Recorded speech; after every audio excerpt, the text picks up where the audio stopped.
Hello everyone, good morning. I hope सभी अच्छे होंगे। तो मैं राकेश चौधरी अभी जहाँ आपको फिजिक्स क्लास 12 की फिजिक्स पढ़ाया था, तो जो एक लेक्चर अपने पहले दिन पढ़ा चुके थे, आप देखते हैं उससे आगे। तो देखो कहाँ तक हो गया था, आपने अपनी डिस्कशन कर लिया था कि अपना एग्जाम का पेपर कितने नंबर का होगा, सिलेबस क्या था, यूनिट फर्स्ट अपनी क्या थी, इलेक्ट्रोमैग्नेटिक, जिसको 3 पार्टों में डिवाइड किया गया था। किसके बेस पे? इलेक्ट्रॉन के बेस पे। किसके? आवेश के बेस पे। आवेश के बेस 3 पार्टों में डिवाइड है, जिसमें अपनी फर्स्ट यूनिट थी स्थिर वेग, मतलब जिसमें क्या होता है, आवेश स्थिर अवस्था में रहता है, तब उसका अध्ययन करते हैं। तो इसका कुछ उसके बाद अपन ने कुछ डिस्कशन आवेश के बारे में किया था कि आवेश कहाँ से उत्पन्न हुआ, कितने प्रकार का होता है, और प्रत्येक वस्तु में क्या होता है, आवेश निहित होता है। ये सब डिस्कशन कर लिया था कि आवेश की सबसे छोटी राशि क्या होती है, इलेक्ट्रॉन, जिसका मान कितना होता है 1.6 इंटू 10⁻⁻19 कूलम। ठीक है ना। और यूनिट क्या थी, कूलम। ये सब डिस्कशन कर लिया था। अब आगे देखते हैं आवेश की प्रॉपर्टी, आवेश के गुण।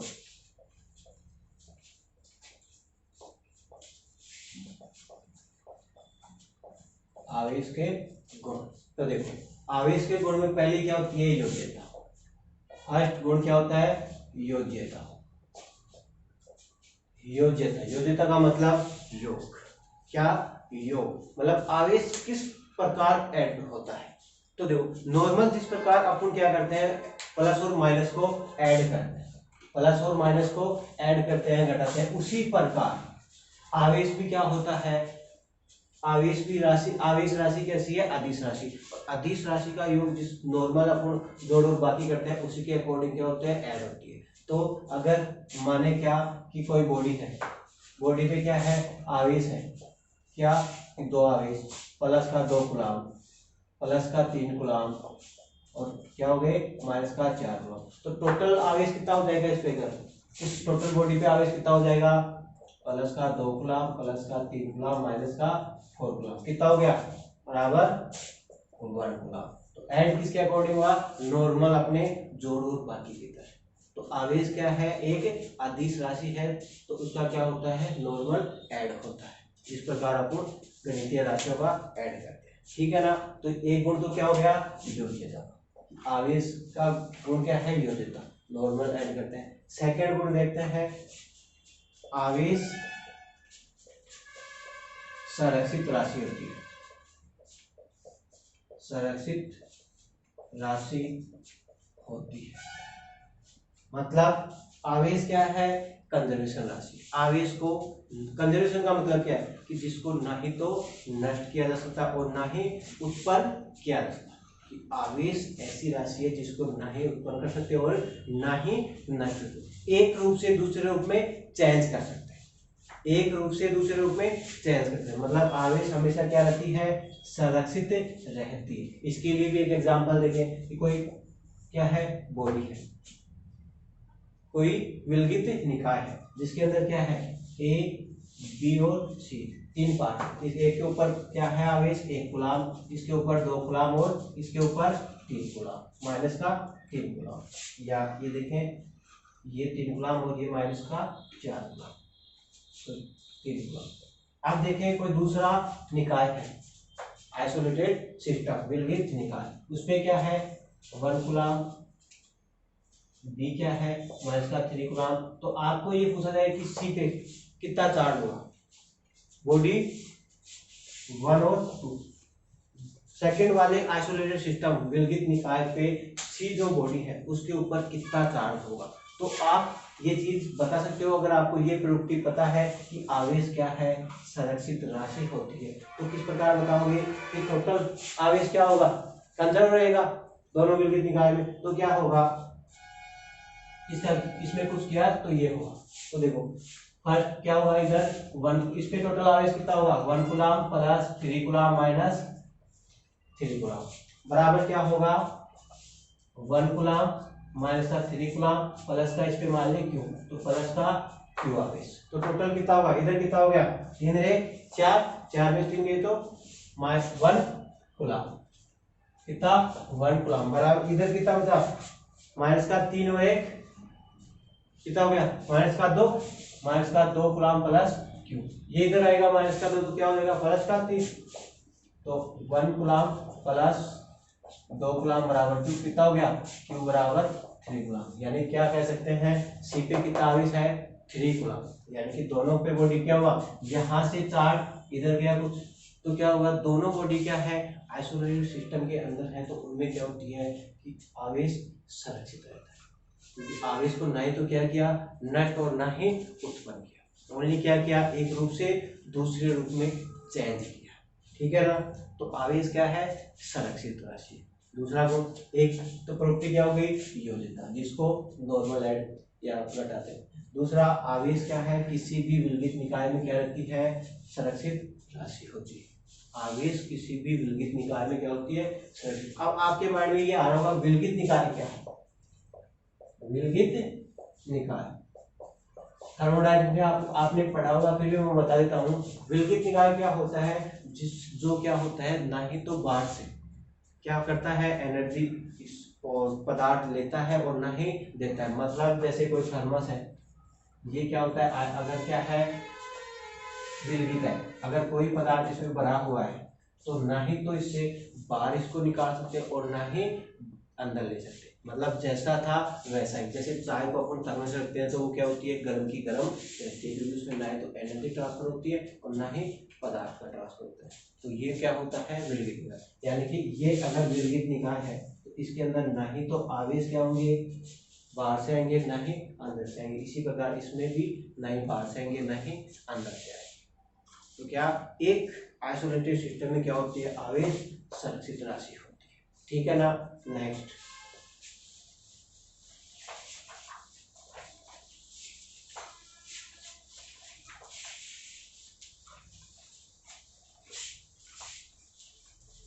Third property. फर्स्ट क्या हो गई योज्यता। सेकंड क्या हो गई आवेश संरक्षित। थर्ड क्या हो जाएगी आवेश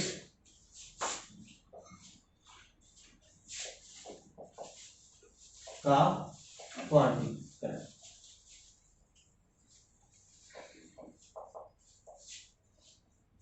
क्वांटीकरण आवेश क्या होता है। अब देखो यहाँ आवेश का क्वांटीकरण मतलब एक समझ आ गया क्वांटीकरण। क्वांटीकरण क्या है क्वांटीकरण क्या है अलग अलग लिखना चाहिए क्वांटा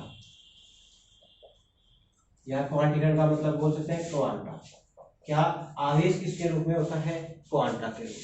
अब ये क्वांटा क्या है छोटे छोटे पैकेटों के रूप में होता है। मतलब आवेश का ट्रांसफर किसके रूप में होगा एक छोटे छोटे पैकेटों में फिक्स बंडलों के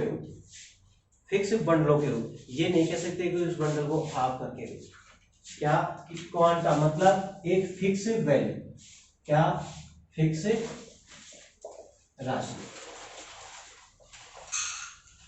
यानी कि आवेश का जो ट्रांसफर होगा या वितरण होगा वो किसके अकॉर्डिंग होगा फिक्स वैल्यू के अकॉर्डिंग। तो आवेश की जो सबसे छोटी राशि होती है मतलब वो क्या होती है इलेक्ट्रॉन। यानी कि आवेश का जो ट्रांसफर होगा वो या तो क्या होगा एक इंटीजर नंबर या तो 1 इलेक्ट्रॉन या 2 इलेक्ट्रॉन या 3 इलेक्ट्रॉन या 4 इलेक्ट्रॉन इस प्रकार होगा।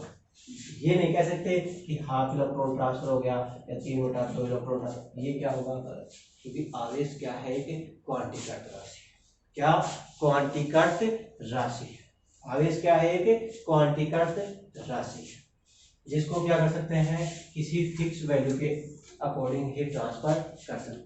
यानी कि एक क्वांटा या छोटे छोटे बंडलों के रूप में जैसे एक बंडल हो गया 1 इलेक्ट्रॉन का तो 1 इलेक्ट्रॉन 2 इलेक्ट्रॉन 3 इलेक्ट्रॉन ये क्या कर सकते हैं ट्रांसफर कर सकते हैं। ठीक है ना। जैसे अपन कह सकते हैं क्या जैसे कोई बॉडी सिस्टम ए है कोई बॉडी सिस्टम क्या है बी है। अब इस पे मैं क्या कहूँ ये उदासीन है क्या है उदासीन है और ये भी क्या है उदासीन है। तो ये अब उदासीन है तो क्या इनके ऊपर आवेश है या नहीं है। ए और बी पे क्या है आवेश है या नहीं है। मैंने कहा था कि आवेश प्रत्येक पदार्थ के अंदर निहित होता है क्या प्रत्येक पदार्थ के अंदर निहित होता है। तो माना क्या, लेकिन क्या होगा, पॉजिटिव और नेगेटिव दोनों आवेशों की संख्या क्या होगी, बराबर। यानी कि ये कह सकते हैं यहाँ प्लस 100 इलेक्ट्रॉन है तो माइनस 100 इलेक्ट्रॉन, यहाँ प्लस 100 इलेक्ट्रॉन है तो माइनस 100 इलेक्ट्रॉन।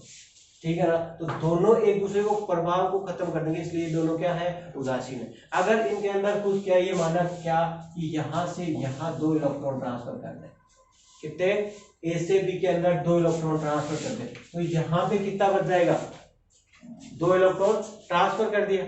ट्रांसफर किया तो क्या होगा, 2 इलेक्ट्रॉन ट्रांसफर किया तो क्या होगी, 2 इलेक्ट्रॉन की कमी होगी। मतलब 100 इलेक्ट्रॉन थे, 2 दे दिए तो कितने बचेंगे, 98 इलेक्ट्रॉन।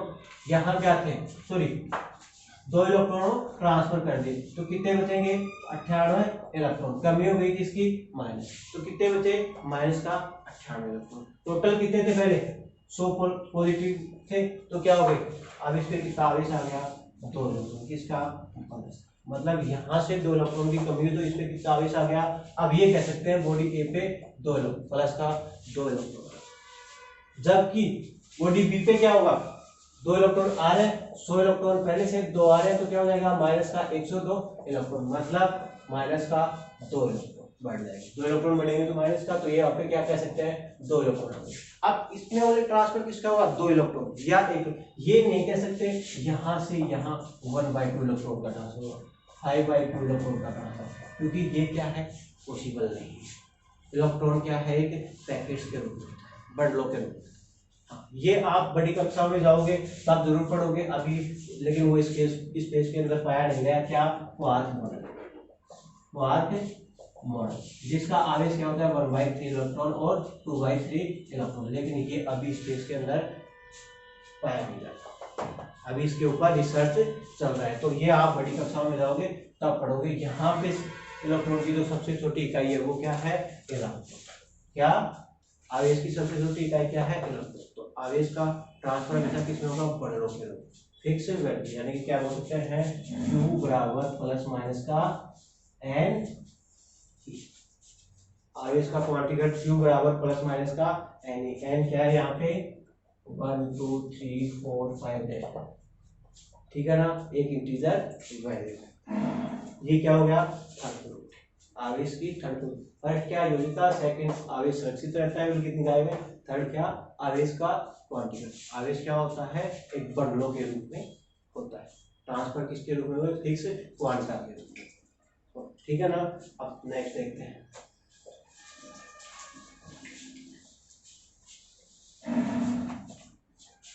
नेक्स्ट फोर्थ, क्या, आवेश क्या होता है, आवेश गतिमान और निर्देश, मतलब आवेश निर्देश फ्रेम से स्वतंत्र होता है। आवेश जो राशि है वो निर्देश फ्रेम से स्वतंत्र होती है। मतलब अगर कोई 2 निर्देश फ्रेम, एक गतिमान निर्देश फ्रेम और एक स्थिर निर्देश फ्रेम, तो उसके ऊपर आवेश का कोई प्रभाव नहीं पड़ेगा, आवेश क्या होगी, स्थिर राशि रहेगी। अगर गतिमान निर्देश फ्रेम है, यानी कि ये बोल सकते हैं कि गतिमान निर्देश फ्रेम में Q, गतिमान निर्देश फ्रेम बराबर Q, स्थिर निर्देश फ्रेम, यानी कि आवेश निर्देश फ्रेम से क्या होता है, स्वतंत्र। आप किसी भी निर्देश तंत्र में कैलकुलेशन करो, आवेश का मान क्या होगा, स्थिर रहेगा। यानी कि अगर यहाँ आवेश का मान 5 है तो यहाँ पे भी क्या होगा, 5 ही होगा। जबकि ये कह सकते हैं, अभी तक क्या पढ़ा है आपने, मास भी क्या था, स्थिर रहता है। अभी तक ये पढ़े थे कि अगर बॉडी स्थिर है तो भी मास m में रहता है, और अगर बॉडी क्या है, गतिशील है तो भी मास m में होता है। लेकिन अब ये पॉसिबल है क्या, अब जैसे जैसे आप पढ़ोगे ये रिलेटिविटी में आ जाए, क्या, अगर गतिमान निर्देश फ्रेम है तो उसमें मास क्या होगा, m बराबर m0 √1 - v²/c²। अगर आप बॉडी क्या है, एक इतनी ज्यादा स्पीड से गतिशील है कि प्रकाश के वेग के बराबर, तब जाके क्या होगा कि ये जो अपना द्रव्यमान है वो क्या हो जाएगा, चेंज हो जाएगा उसमें निर्देश फ्रेम। ये आप रिलेटिविस्टिक में पढ़ोगे जब बड़ी कक्षाओं में जाओगे तब, ठीक है ना। देखो मास क्या होता है किसी भी निर्देश में, अभी तक तो आपने क्या पढ़ा था कि मास क्या होता है स्थिर निर्देश फ्रेम और गतिशील निर्देश फ्रेम में क्या होता है लगभग लगभग बराबर। क्यों? क्योंकि आपने स्पीड थी वो प्रकाश के वेग से बहुत कम थी। क्या थी? कम थी, यानी कि क्या था v < c। तो इस कंडीशन में तो क्या होगा m बराबर m। अगर आप अपनी स्पीड क्या हो प्रकाश के मतलब v < c, तो अपना वेग क्या हो जाएगा लगभग प्रकाश के वेग के बराबर होगी। तो अपना वेग द्रव्यमान है वो किसके बराबर हो जाएगा? चेंज हो जाएगा। जो एक्चुअल द्रव्यमान था वो क्या होगा? चेंज होगा, यानी कि m बराबर m0 √1 - v²/c²। ठीक है ना? तो ये क्या होगा? गतिमान द्रव्यमान, जबकि ये क्या है? स्थिर द्रव्यमान। ये स्थिर द्रव्यमान और ये गतिमान द्रव्यमान। अगर निर्देश फ्रेम में गतिमान है तो उसका द्रव्यमान क्या होगा? m बराबर m0 √1 - v²/c²। यानी कि ये, लेकिन आवेश क्या है? स्थिर है, मतलब स्पीड पे डिपेंड नहीं करता है। आवेश वेग पर निर्भर नहीं करता है। देखो चार प्रॉपर्टी हो गई आवेश की। क्या? आवेश वेग पे डिपेंड नहीं करता है, जबकि मास वेग के ऊपर डिपेंड करता है। किसके अंदर? रिलेटिविस्टिक के अंदर। ठीक है ना? तो अब देखो नेक्स्ट प्रॉपर्टी, एक प्रॉपर्टी और है वो और देखते हैं।